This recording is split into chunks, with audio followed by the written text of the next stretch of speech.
Mi Hermana Rentó mi Penthouse para Impresionar, el Portero La Dejó en Ridículo. Disclaimer. Esta es una historia ficticia creada para entretenimiento. Este ático Vale Millans, presumio mi hermana Vanessa a sus amigas en el lobby del edificio más exclusivo de la ciudad. Y es mío, por supuesto. No cualquiera puede vivir aquí. Yo estaba en la recepción recogiendo un paquete cuando el portero, Don Miguel, me vio y sonrió. Señorita dueña, ¿autoriza el acceso a estas personas a su propiedad?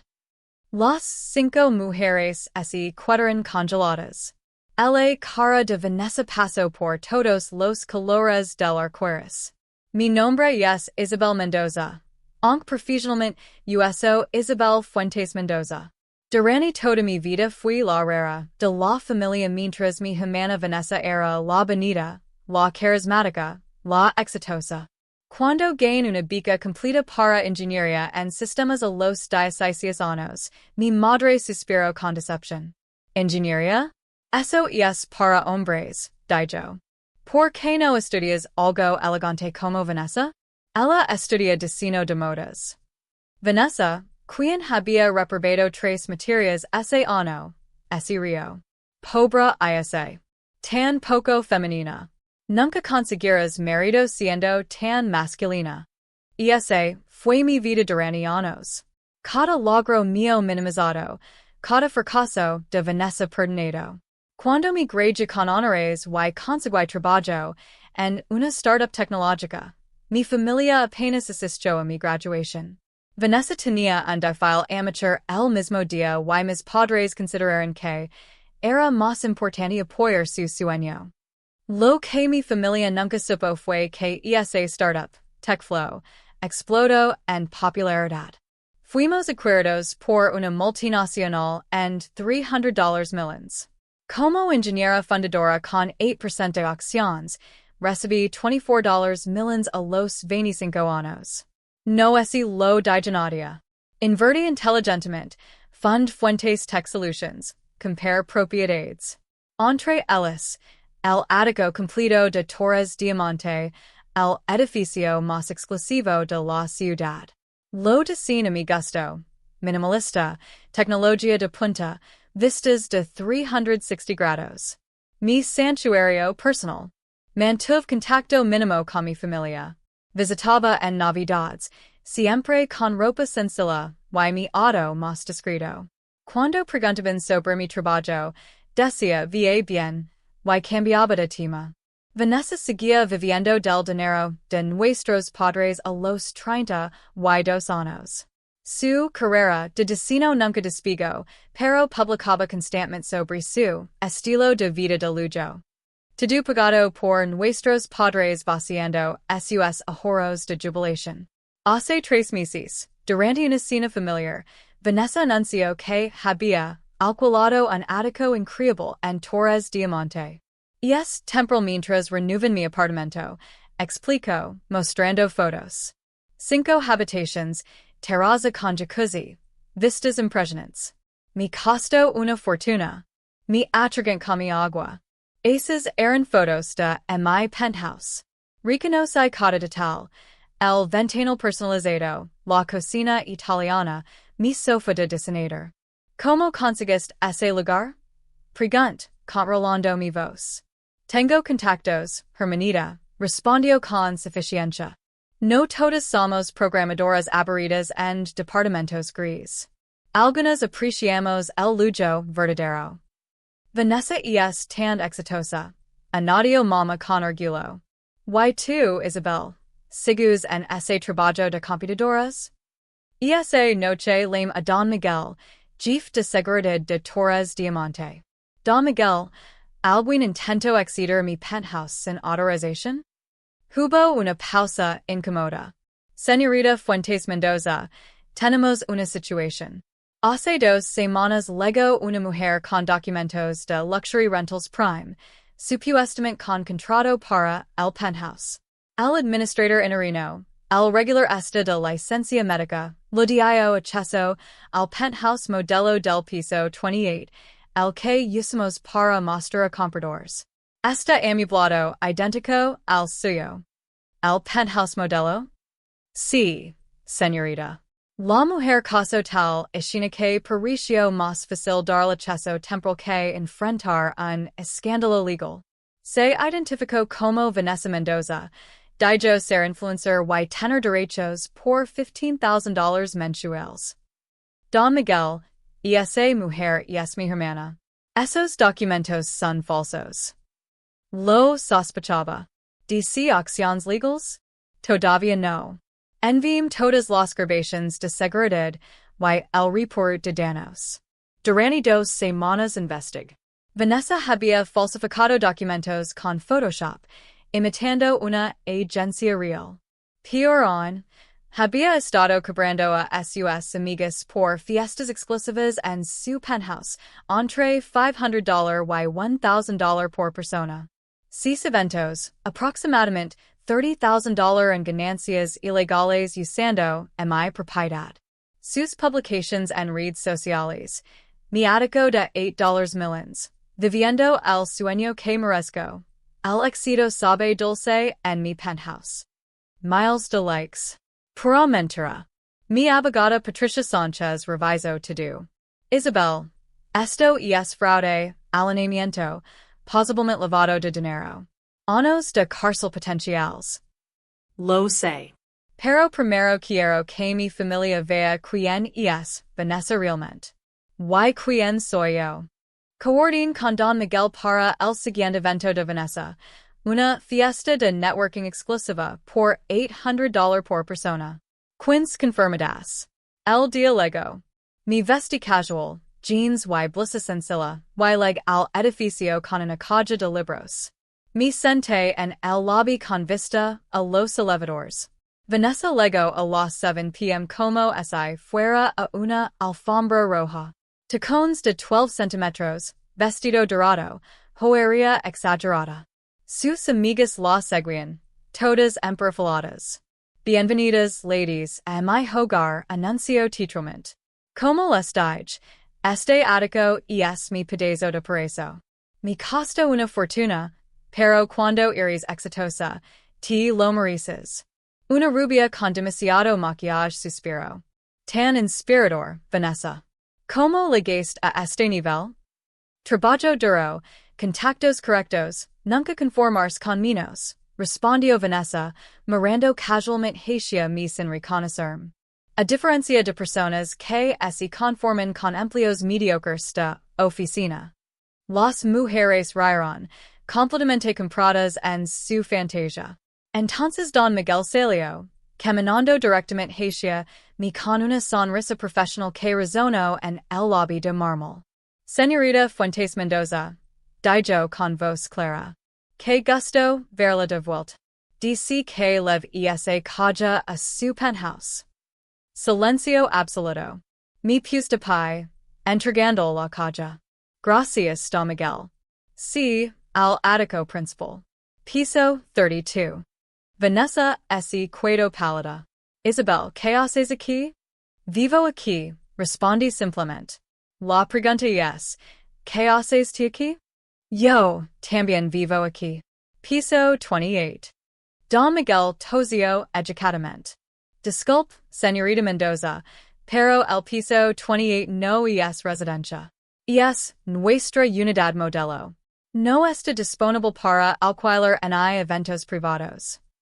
Una amiga de Vanessa dio un paso adelante. ¿Qué significa esto?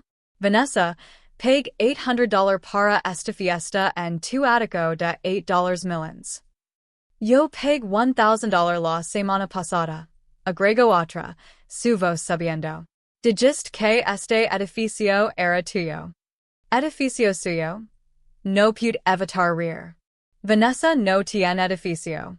Vive del dinero de nuestros padres y, aparentemente, estafando personas inocentes. No es cierto, gritó Vanessa. Tengo un contrato legítimo. ¿Este contrato? Don Miguel sacó una carpeta. El que presenta documentos falsos de una agencia que confirma nunca emitirlo. Con firma falsificada. Las mujeres comenzaron a murmurar, sacando sus teléfonos. Es un malentendido. Vanessa intentó recuperar control. Isabel, eres mi hermana. A quien estafaste usando mi propiedad, la interrumpí. Estas personas a las que mentiste por más de $30,000 en total. ¿Tu propiedad? La rubia me observó. No pareces alguien que pueda pagar esto. Don Miguel se irguió. La señorita Fuentes Mendoza es dueña del penthouse del piso 32 y del edificio completo. Torres Diamante pertenece a Fuentes Tech Solutions desde su construcción hace 3 años. Silencio ensordecido. Imposible, susurró Vanessa. Eres solo una programadora. Trabajas en una oficina gris. Fui ingeniera fundadora de TechFlow, vendida en $300 millions hace 6 años. Fund Fuentes Tech Solutions, ahora valuada en $150 millions. Tengo inversions en 12 empresas tecnológicas, 5 edificios comerciales, y un portafolio diversificado de acciones. Mostra la escritura del edificio en mi teléfono. Mi nombre, propietaria única. Una morena con lentes de diseñador me observó cuidadosamente. Fuentes Tech Solutions? ¿Eres Isabel Fuentes? La que salió en Forbes el año pasado por revolucionar seguridad cibernética. Bajo mi apellido materno, sí. Prefiero privacidad. Nos mentís sobre todo. La morena se volvió a Vanessa con furia. Tu supuesto éxito, tu línea de ropa, tus contactos. Tengo contactos. Mi familia tiene dinero. Tu familia tiene una casa de clase media, la Carregui. Papa es contador, mama maestra retirada.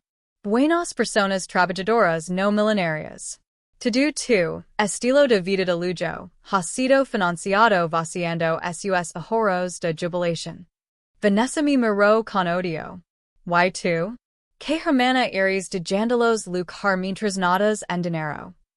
Una que ofreció ayuda hace 4 años y fue rechazada porque, en palabras de papa, no necesitamos dinero de una hija que se cree mejor que su familia. Una que envía cheques anónimos siempre devueltos. Una que estableció un fondo para su jubilación que no saben que existe porque lo rechazarían viniendo de mí. Mentirosa. Don Miguel intervino. La señorita Fuentes Mendoza ha donado $2 millions obras de caridad en 3 años, incluyendo becas universitarias.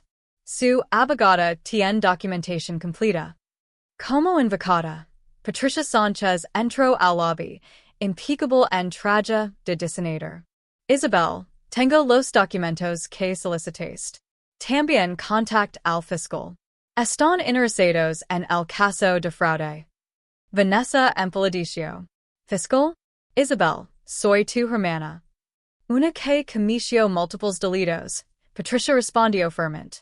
Falsificación, fraude, alineamiento, ganancias ilegales. A cada uno con posibles cargos criminales. Las amigas de Vanessa se alegaban, algunas tomando fotos y videos. Sabía que en minutos estaría en todas las redes sociales. Señoritas, me dirigí a las estafadas. Patricia tiene formularios para reportar sus perdidas. Pueden presentar cargos individualmente o demanda colectiva. Mi abogada las asesora sin costo. Gracias. Dijo la morena con desprecio, hacia Vanessa. Definitivamente presentar cargos. Imperdonable. Una por una se acercaron a Patricia, dejando a Vanessa sola and el lobby. Isabel, por favor. Vanessa habló, voz pequeña. No dejes que me arresten. Mama y papa. Tendrán que enfrentar quien eres realmente. Dije con tristeza. Pasé mi vida invisible en nuestra familia. Cada logro ignorado, cada éxito minimizado. Y así nunca dije nada sobre mi dinero porque no quería que me amaran por lo que tengo, sino por quien soy. Nunca dijiste. Porque cada vez que intentaba, me interrumpían para hablar de ti. Intent contar sobre TechFlow 7 veces en 2 meses. Las siete veces la conversación giro a tu última sesión de fotos o tu nuevo bolso. Vanessa ese displomo en un sofá. ¿Qué pasará ahora? Patricia ese acerco. Depende de las víctimas y el fiscal. Conservadoramente, fraude de tercer grado. 1 a 3 años de cárcel más restitución completa. A menos que hagamos un acuerdo. Agreed. Vanessa levantó la vista con esperanza. 1. Devolverás cada centavo. Yo cubrir el monto me lo pagarás trabajando. Tengo posición de entrada en servicio al cliente en Fuentes Tech, $35,000 anuales. Trabajarás hasta pagar tu deuda. 2. Publicarás video en redes admitiendo la estafa, disculpando, explicando la verdad. 3. Asistirás a terapia pagada por mí, no negociable. 4. Si alguna vez y vuelves a usar mi nombre, propiedad o reputación, no habrá segunda oportunidad. Ir directo a la policía. Si no acepto? Patricia procede con cargos completos. Probablemente años en prisión. Donde no hay ropa de diseñador en hay fiestas en penthouses. Vanessa cerró los ojos. No tengo opción. Siempre hay options. Pero por primera vez, las consecuencias son reales. Finalmente sintió. Acepto. Bien. Patricia enviará contratos mañana. Empiezas el lunes. Una cosa más. Vienes conmigo ahora a ver mamá y papa. Les dirás toda la verdad. Tú, no yo. No puedo. Puedes y lo harás. Oh no he traído. El viaje a casa de nuestros padres fue silencioso. Cuando llegamos, estaban cenando, sorprendidos de vernos juntos. Durante la siguiente hora, la verdad salió. Vanessa confesó todo entre lágrimas. Estafas, mentiras, como había sangrado sus finanzas durante años. Mama loro. Papa envejeció años en minutos. Luego me tocó a mí. Les coni sobre tecflo, mi fortuna, mis intentos recazados de ayudar. Les mostrar el fondo fiduciario que había creado. ¿Por qué no nos digest? Preguntó mamá. ¿Por qué quería que me valoraran por quien soy, no por lo que tengo? ¿Por qué cada logro era minimizado? ¿Por qué Vanessa siempre fue más importante? ¿Por qué estaba cansada de ser invisible? Nunca quisimos hacer sentir así, Papa habló, voz quebrada. Pero lo hicieron. Durante años. Aprendí a construir mi vida lejos porque aquí nunca tuve espacio. Hubo largo silencio. ¿Qué hacemos ahora? Preguntó mamá. Vanessa trabaja en recuperar su vida honestamente. Ustedes van a terapia familiar, también pagada por mí. Yo necesito saber si pueden amarme sin sentirse intimidados por mi éxito. Sin resentimiento. Sin minimizarme para sentirse cómodos. Papa se levantó, y me abrazó. Estoy orgulloso de ti. Siempre lo estuve. Pero no te lo demostramos. Lo siento muchísimo. Ese abrazo rompió algo en mí. Por primera vez en años. 3 meses después, todo había cambiado. Vanessa trabajaba diligentemente en Fuentes Tech, aprendiendo humildad. Su video de disculpa se volvió viral, muchos comentarios apoyando su honestidad. Mis padres asisten religiosamente a terapia. Lentamente reconstruimos nuestra relación sobre respeto mutuo. Mimid complementé a mi penthouse verdadero sin esconder más. Don Miguel enmarcó el artículo de Forbes y lo colgó en el lobby con mi permiso. Una tarde, tomando café en mi terrazo, recibí mensaje de Vanessa. ¿Puedo subir? Necesito hablar. Cuando llegó, se veía diferente. Menos maquillaje, ropa sencilla, humildad en su postura. Gracias por darme esta oportunidad, dijo. Podías haberme destruido. Eres mi hermana. Enojada, decepcionada, herida, pero sigues siendo mi hermana. No merezco tu perdón. Probablemente no. Pero mereces la oportunidad de ser mejor. Todos la merecen. Se sento mirando la vista. Esto es realmente tuyo. Y nunca lo supimos. Porque no quería que lo supieran así. Quería que me conocieran primero. Te subestime toda mi vida. Mientras llegaba a ser rica, tú construías algo real. Nunca es tarde para construir algo real, Vanessa. Pero tiene que ser auténtico. ¿Crees que algún día podemos ser verdaderos humanos? Mirar la ciudad, considerando. Creo que depende de nosotros. Día a día. Pero sí, es posible. Esa noche hablamos de verdad por primera vez en años. No sobre dinero o éxito. Sobre quiénes éramos realmente, nuestros miedos, sueños, heridas. Y mientras el sol se ponía, me di cuenta que la verdadera riqueza nunca había sido el dinero. Era la posibilidad de segundas oportunidades. La capacidad de ser vista por quien realmente eres. La esperanza de que relaciones rotas pueden sanar con honestidad, consecuencias, y amor verdadero. No el amor ciego que ignora faltas, sino el que ve todo. Errors, heridas, imperfections, y elige cuidarse. Ese era el lujo que ningún penthouse podía comprar. Y finalmente, después de años de invisibilidad, yo lo tenía.